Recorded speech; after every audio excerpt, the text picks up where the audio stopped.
Hello दोस्तों, आपका हमारे YouTube चैनल लॉ ओरिएंटेशन में हार्दिक स्वागत है। हमने लास्ट लेक्चर में हमारा आर्टिकल 33 है उसको डील किया था। आज हम पढ़ेंगे आर्टिकल 34 जो डील करता है जब किसी क्षेत्र में सेना विधि प्रवृत्त है तब इस भाग के द्वारा इस अधिकारों पर निर्बंधन। इस भाग के पूर्वगामी उपबंधों में किसी बात के होते हुए भी संसद विधि के द्वारा संघ या किसी राज्य की सेवा में किसी व्यक्ति की या किसी अन्य व्यक्ति की किसी ऐसे कार्य के संबंध में क्षतिपूर्ति कर सकेगी जो उसने भारत के राज्य क्षेत्र के भीतर किसी ऐसे क्षेत्र में जहां सेना विधि प्रवृत्त थी व्यवस्था के बनाए रखने या पुनः स्थापन के संबंध में किया है या ऐसे क्षेत्र में सेना विधि के अधीन पारित दंडादेश, दिए गए दंड, आदिष्ट समापरण या किए गए अन्य कार्य को विधि मान्य कर सकेगी। इसमें कहा गया है कि हमारा जो मार्शल लॉ है, सैन्य कानून, उसके समय मौलिक अधिकार निलंबित किए जा सकते हैं। इस समय पर सामान्य विधि के स्थान पर सैन्य विधि हमारी प्रभावी हो जाएगी।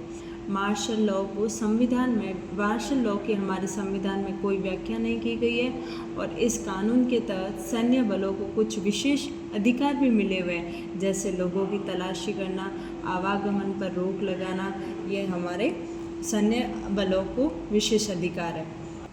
इसको हम थोड़ा और डिटेल से समझते हैं। मार्शल लॉ जब किसी क्षेत्र में लागू होता है तो संसद को यह अधिकार मिलता है कि वह ऐसे मौलिक अधिकारों को सीमित कर सके जो इस जो हमारा भाग 3 है मौलिक अधिकार से संबंधित है, उसमें बताए गए हैं, उनको सीमित कर सकता है। और सैन्य बल अगर ना मार्शल लॉ के तहत सैन्य अदालतों के द्वारा दिए गए दंड या फिर आदेश है, उनको भी संसद कानून बनाकर विधि मान्य कर सकती है। और इस अवधि के दौरान मतलब मार्शल लॉ के अवधि के दौरान सामान्य अदालतें काम करना बंद कर देती है और सैन्य अदालतों के द्वारा ही कानूनी मामलों का निपटारा किया जाता है।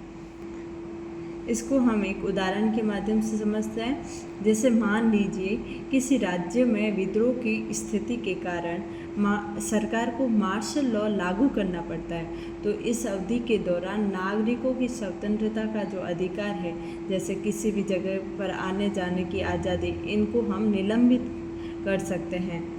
मतलब हमारे आर्टिकल 19 को निलंबित कर सकते हैं। और जैसे दूसरा और है, सशस्त्र बलों के जवान व्यवस्था बनाए रखने के लिए कुछ कार्यवाही कर सकते हैं, जैसे किसी को गिरफ्तार करना या किसी क्षेत्र को सील करना, बंद करना।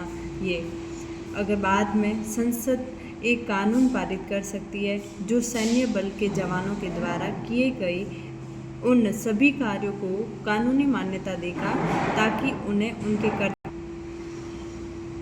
किसी भी कानूनी जिम्मेदारियों से बचाया जा सके।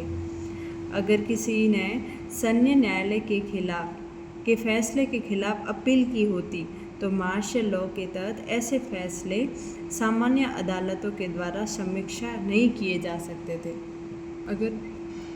अगर किसी कारणवश मार्शल लॉ को लागू किया जाता है तो हमारी संसद सैन्य लॉ जो मार्शल लॉ है उसी को ही लागू करेगी, अदर किसी भी लॉ को लागू नहीं करेगी।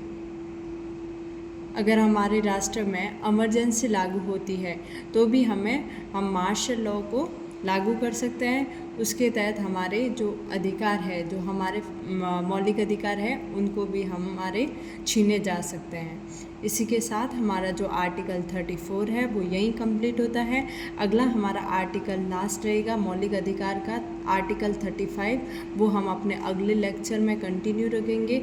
अगर आपको हमारा ये वीडियो अच्छा लगा तो लाइक, शेयर एंड सब्सक्राइब ज़रूर कीजिएगा। Thanks for watching.